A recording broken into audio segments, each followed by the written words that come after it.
तो अब हम लोग अपना नेक्स्ट टॉपिक स्टार्ट करते हैं, जो कि आपके पास डायपोल इंट्रैक्शन। ठीक है, तो हमारे पास अब जितनी भी फोर्स इंटरमोलिकुलर फोर्सेस होती है ना, ठीक है, मीन्स कि आपके पास जितनी भी मॉलिक्यूल्स के दरमियान में फोर्सेस मौजूद होती हैं, जिन्हें हम होते हैं these are the intermolecular forces, जो कि भी हम लोगों ने लास्ट टॉपिक पढ़ा, weak forces which are exist between the molecules. ठीक है, उनको हम लोग कलेक्टिवली कहते हैं वॉन डर वाल्स।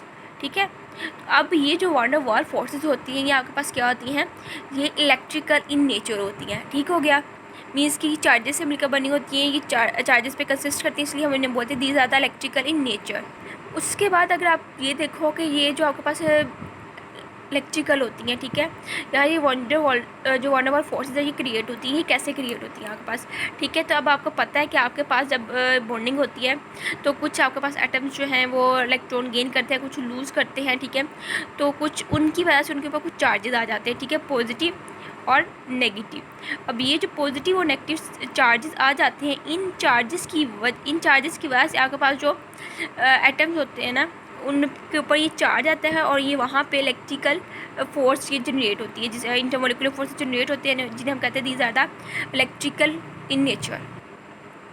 आपने लास्ट जब कोवलेंट बॉन्ड की एग्जांपल पढ़ी थी, तो अभी आपने ये देखा था कि HCl में कोवलेंट बॉन्ड होता है। ठीक है, तो अब बाद में हमने ये देखा था कि जब आपके पास ऐसी भी बॉन्डिंग होती है कि सम टाइम क्या होता है कि आप जो इलेक्ट्रॉन का पेयर होता है ना, वो एक एटम की तरफ ज़्यादा मूव कर जाता है। ठीक है, क्यों मूव कर जाता है ज़्यादा, क्योंकि दूसरे एटम की जो आपके पास इलेक्ट्रोनेगेटिविटी होती है वो बहुत ही ज़्यादा होती है एज़ कम्पेयर टू अदर। तो इस वजह से उसका जो आपके पास इलेक्ट्रॉन होता है ना, पेयर जो वो शेयर करके बॉन्ड बना रहे होते हैं, तो उसकी तरफ स्लाइडली मूव कर जाता है। ठीक है, जब वो स्लाइडली उसकी तरफ मूव कर जाता है तो क्या होता है कि वहाँ पर आपके पास स्लाइडली नेगेटिव चार्ज आ जाता है। ठीक है, और जिसकी तरफ कम होता है, मीन्स के जिससे दूर चला जाता है, डिस्टेंस ज़्यादा हो जाता है इलेक्ट्रॉन पेयर के साथ, तो क्या होता है कि आपके पास उसके ऊपर स्लाइडली पॉजिटिव चार्ज आ जाता है, जिस तरीके से ये हाइड्रोजन के ऊपर है।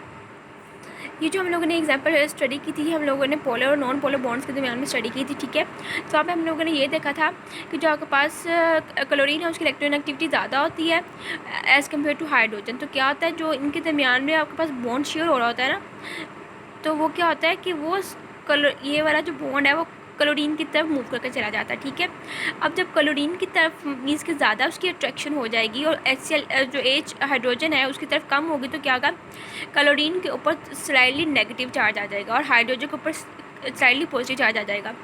ये जो चार्जेस है ये जस्ट फीलिंग है, कम्प्लीटली शिफ्टिंग नहीं होती यहाँ पे। ठीक है, अगर कंप्लीट शिफ्ट हो जाएगा तो फिर तो आपके पास ये आयोनिक में शिफ्ट कन्वर्ट हो जाएंगे ना बॉन्ड, तो यहाँ पे कंप्लीट ट्रांसफ़र नहीं होती, जस्ट शेयरिंग होती है। और शेयरिंग किस वे में होती है कि ये जो इलेक्ट्रॉन हम हाइड्रोजन का है वो हाइड्रोजन का ही रहता है। ठीक है, क्या होता है कि बस थोड़ा सा उससे दूर मूव करके चला जाता है। ठीक है, इस तरीके से उसके ऊपर ये चेंजिंग आ जाती है।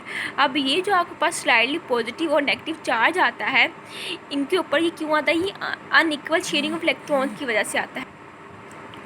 अब हम लोगों ने डिस्कस कर लिया कि जो अनइक्वल शेयरिंग ऑफ इलेक्ट्रॉन होता है वो कैसे यहाँ पे क्रिएट होती है।